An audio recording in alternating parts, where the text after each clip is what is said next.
Indudablemente que la renovación de nuestro sacerdocio, de nuestra pobreza, brota de nuestra penetración de la sed de Jesús, de tal manera que seamos penetrados, empapados de su capacidad de saciar y de sentir sed, como tierra reseca, agostada sin agua, de las aguas vivas de la salvación. Así nos convertimos en transmisores, portadores de ese agua para el Jesús que tiene sed de nuestra gente. Para mí, el sacerdocio de Jesús fue fecundo y fue un fiel reflejo y transmisor de la obra del Padre, porque vivió ese sacerdocio como colaborador del Padre en dos actitudes fundamentales: la completa y constante identificación con el Padre que le había enviado al mundo, y por otra parte su total dependencia de él en obediencia hasta la muerte y muerte de cruz. Por ello, dado que sólo somos vasijas de barro, hemos de desarrollar lo que en Jesús brotaba con espontaneidad: la ininterrumpida y total identificación con aquel que nos ha enviado. Vivir fuera de ese marco permanente de referencia es salirse fuera de la realidad de nuestro sacerdocio. Ese tema, tantas veces estérilmente debatido de la identidad sacerdotal y religiosa, tiene una sola respuesta, y es muy simple. Solo tenemos una identidad, y esa identidad es el mismo Jesús. Cualquier otra motivación no es más que una adulteración del ministerio.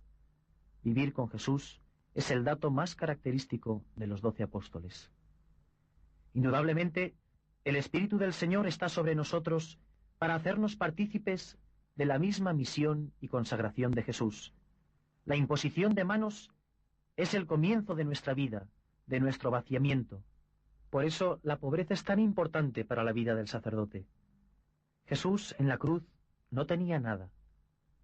La pobreza es ante todo caridad, cuya vida es Cristo que se despoja.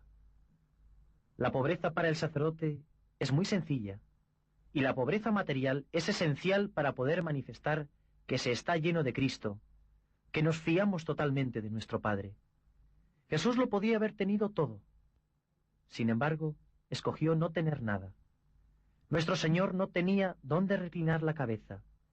Sería una vergüenza que sus colaboradores vivieran una vida confortable. Nuestra pobreza externa es la proclamación de nuestro sí interior a Dios. Si somos fieles, esta pobreza nos crucificará con Cristo, porque la pobreza es vivir la cruz, no tanto como sacrificio, sino como expresión de amor. Y con esta convicción iremos creciendo en el deseo de tomar sobre nosotros los sufrimientos de los hombres. Jesús nos ha escogido para sufrir con Él y por Él. Agradezcamos este privilegio. Pidamos la gracia de sufrir, de ser pobres, porque la cruz es sólo una, y Jesús ha tomado la de todos sobre sí, para que cada sacerdote suba con Él al Calvario, para que pueda extender las manos, para que nos lleven a donde no queremos, y sea esta nuestra continua respuesta a la incesante pregunta de Jesús a sus sacerdotes: ¿me amas más que estos? El sufrimiento, la mortificación, la penitencia, en definitiva la cruz, para un sacerdote, es simplemente vivir la misa que celebra cada día. En la medida en que la vivamos, veremos que la pobreza llegará a ser nuestra capacidad de enriquecer, la cruz nuestra capacidad de comunicar vida. Hemos de vivir lo que predicamos, amando hasta sentir dolor, sin mirar lo que cuesta. Sin el sufrimiento nuestro trabajo sería solo labor social, bueno y útil, pero sin valor redentor. El dolor, el sufrimiento, la miseria, el pecado de los hombres, solo es redimido en la medida en que Cristo lo asume en nosotros. ¿Y qué decir de la Eucaristía? Pues sencillamente que para los cristianos la Eucaristía es el centro del mundo. La Eucaristía lo es todo, porque la Eucaristía es Jesús, en quien el Padre le ofrece a cada hombre el regalo personal de su propio Hijo. Por la Eucaristía no solo recibimos todo lo que Jesús es y ha hecho, sino que nos convertimos en lo que Él es y hace. La obra de Cristo no solo entra en el tiempo por la Eucaristía, sino también a través de quienes somos alimentados por ella.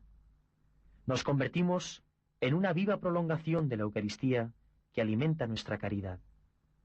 En nuestras obras de caridad es verdaderamente Jesús quien actúa, puesto que gracias al pan de vida no somos nosotros ya quienes vivimos. Nosotros entramos en la caridad de Cristo por la Eucaristía, y su caridad penetra en nosotros por la comunión, para luego extenderse esa Eucaristía a todos por nuestras obras de amor. Ante la inmensidad y pequeñez de la Eucaristía, ante la grandeza y la pobreza de Dios, hay que permanecer en silencio. En silencio ante ese silencioso don que nos comunica todo lo que jamás pueda ser dicho. En silencio ante esa grandeza infinita, arropada en infinita humildad. Dios se ha hecho pequeño, para que fieles a nuestra pequeñez, lleguemos a ser como Él, para enseñarnos que en armonía con la pobreza de la Eucaristía, nuestras obras aparentemente pequeñas, la pobreza de nuestros humildes dones, son capaces de contener incluso la inmensidad del amor del Calvario.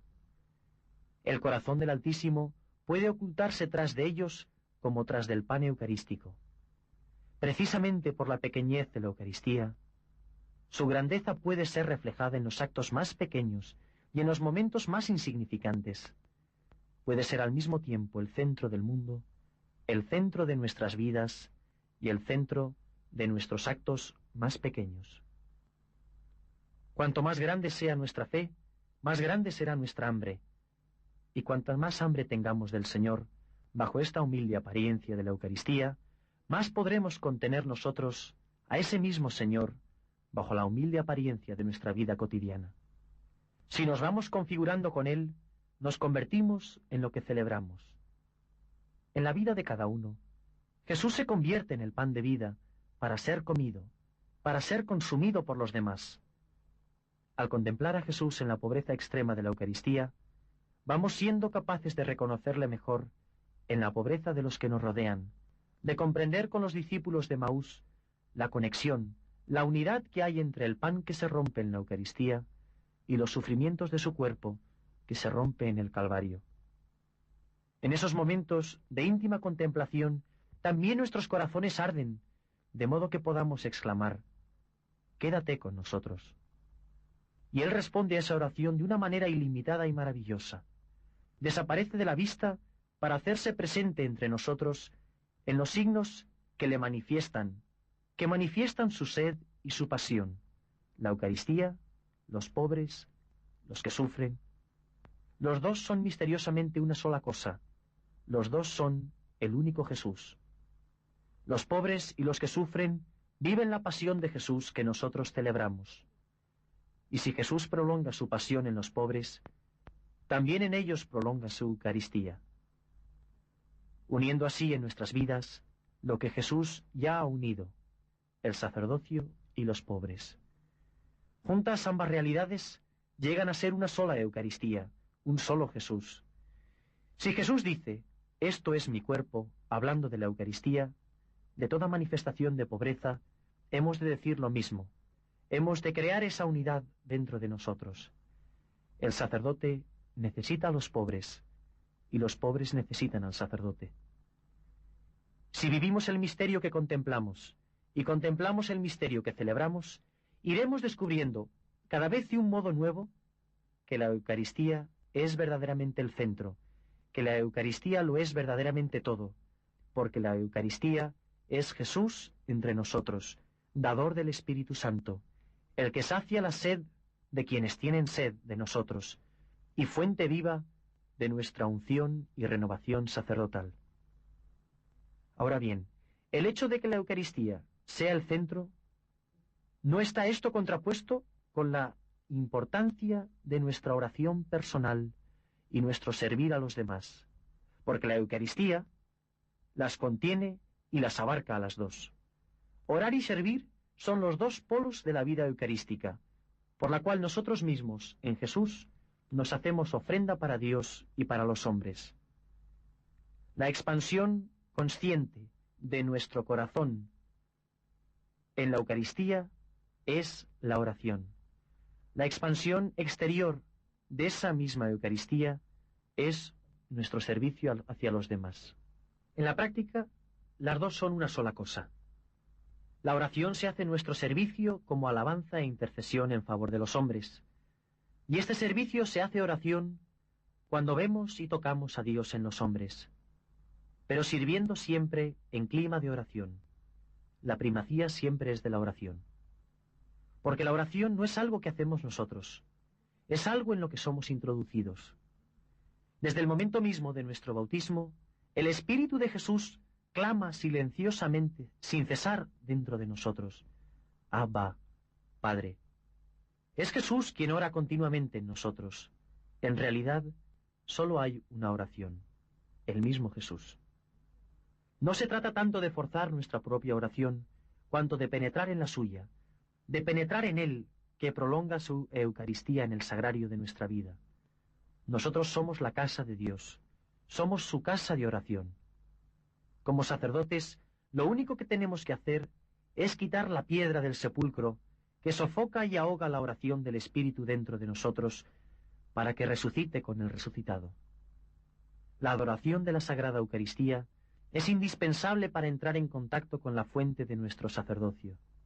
Nuestra oración y nuestro servicio, la fidelidad a esto, este deseo de adorar y de unión con Él, acrecentará nuestra hambre de Dios y de su voluntad.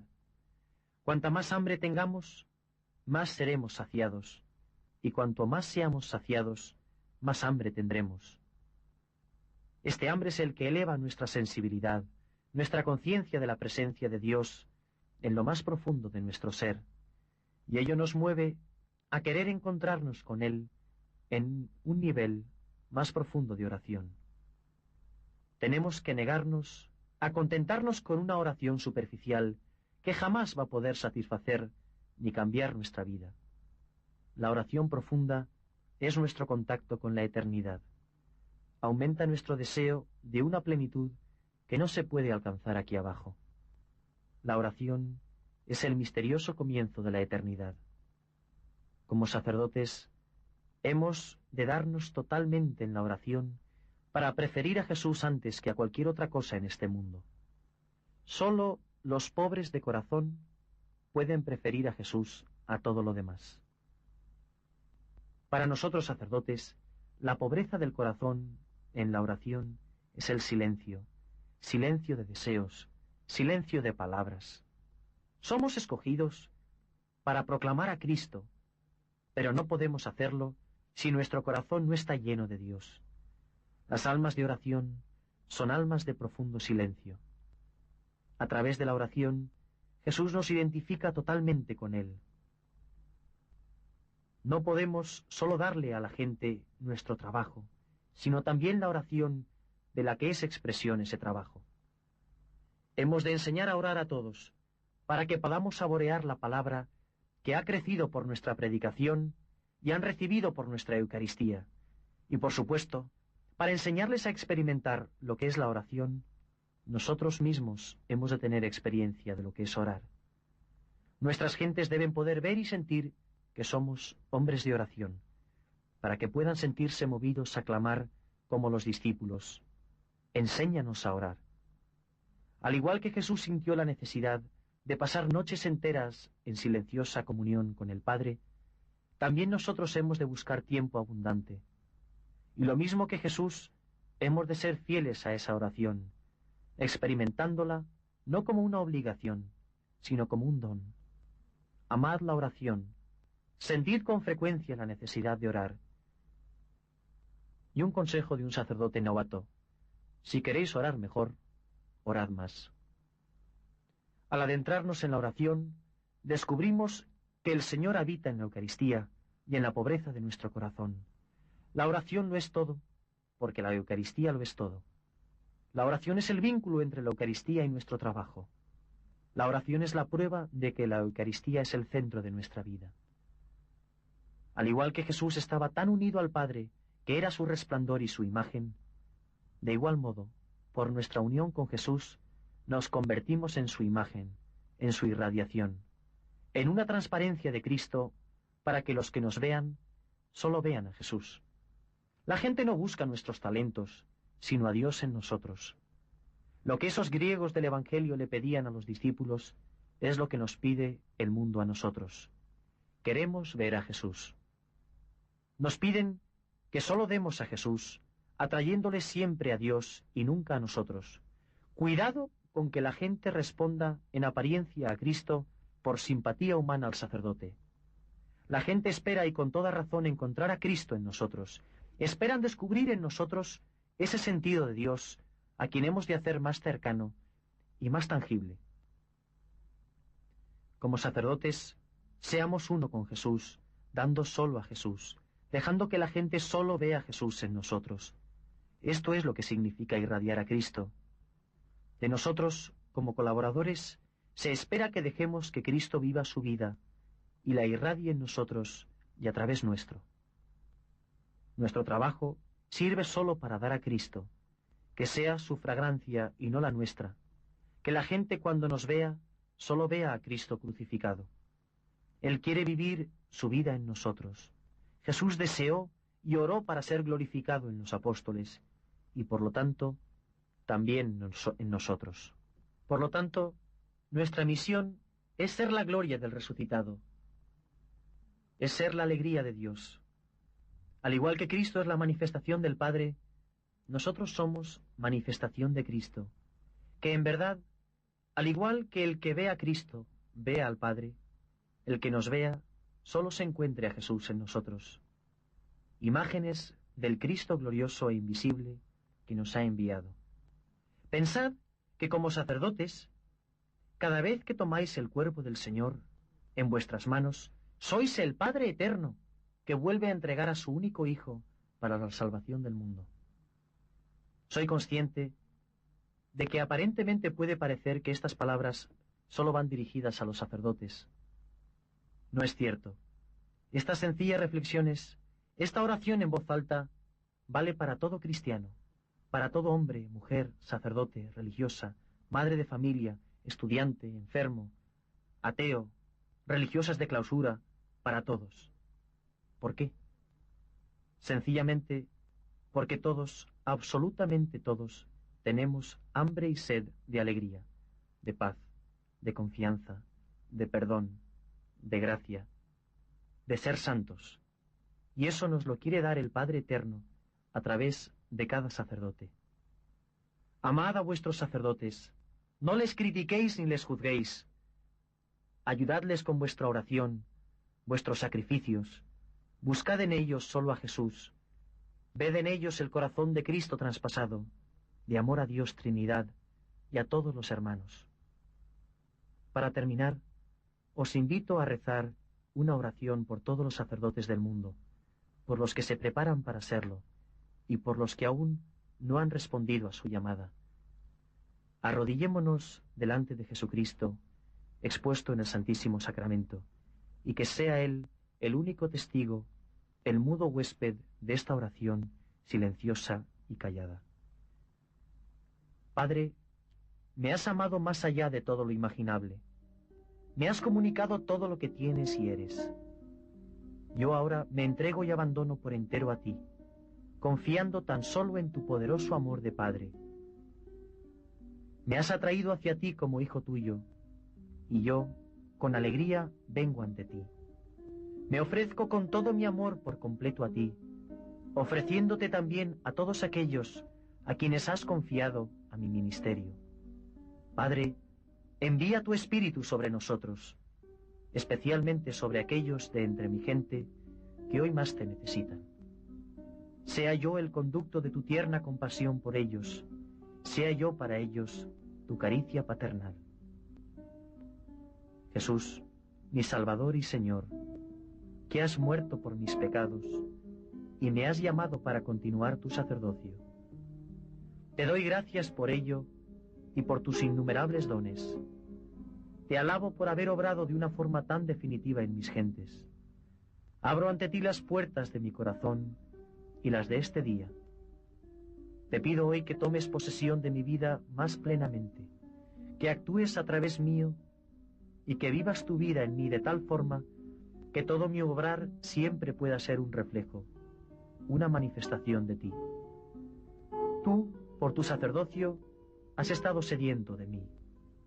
Haz que pueda yo sentir sed de ti a lo largo de este día y de todos los días de mi sacerdocio, y pueda yo saciar tu oculta sed, no solo en mi propio corazón, sino en los corazones de mi gente hambrienta. Espíritu de amor, me has ungido para proclamar la buena nueva con mis palabras y con mi vida. Abro mi corazón y mi mente a tu presencia y guía. Hoy te pido que irrumpas poderosamente en lo más profundo de mi vida y de mi ministerio, para que colmes mi corazón y me guíes siempre por tus senderos. Exhala tu aliento en mi alma y que tus aguas vivas broten en mi interior, transformándome y renovándome. Que tu amor eterno me abrace para siempre al Padre y al Hijo en su sacerdocio, y por medio de mi participación en dicho sacerdocio, cure las heridas interiores y colme la pobreza de todos los que hoy has puesto en mi camino.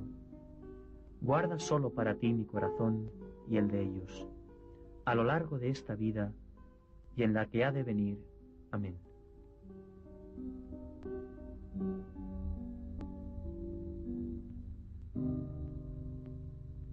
Amad a los sacerdotes, porque ellos son Jesús, que se ha disfrazado de su debilidad y miseria personal.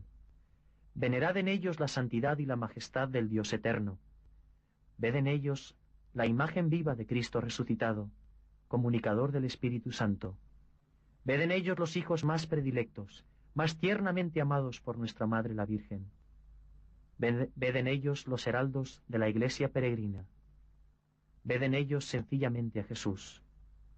Orad y venerad a vuestros sacerdotes, y jamás olvidéis que hoy Dios Padre sigue amando al mundo a través de cada sacerdote, porque cada sacerdote es Jesús. Que Dios os bendiga. Finaliza en Radio María esta conferencia del padre Christopher Harley titulada El sacerdote, transparencia de Cristo.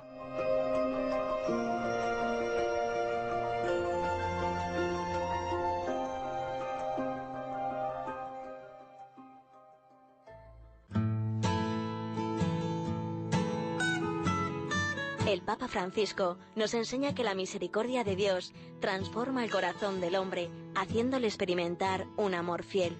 Los santos son un ejemplo de lo que Dios puede hacer con nosotros si le dejamos. Por eso, la Iglesia siempre ha aconsejado leer sus vidas.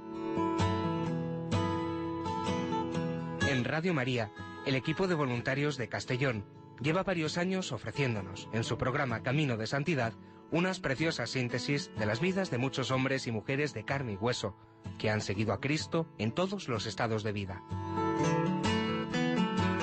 La Madre Verónica no había informado sobre los dones de Mariam, pero había añadido: ella obedece hasta el milagro. Giuseppe Moscati indudablemente sacaba toda su fuerza de la oración y de la misa. San Leopoldo Mandic, Santa María de Jesús crucificado, San José Moscati, el joven beato Pier Giorgio Frassati o Santa Hildegarda de Bingen son algunas de las personas cuyas vidas entregadas a Dios podemos conocer más a fondo y así reconocer que la santidad es un don que Dios quiere darnos a todos.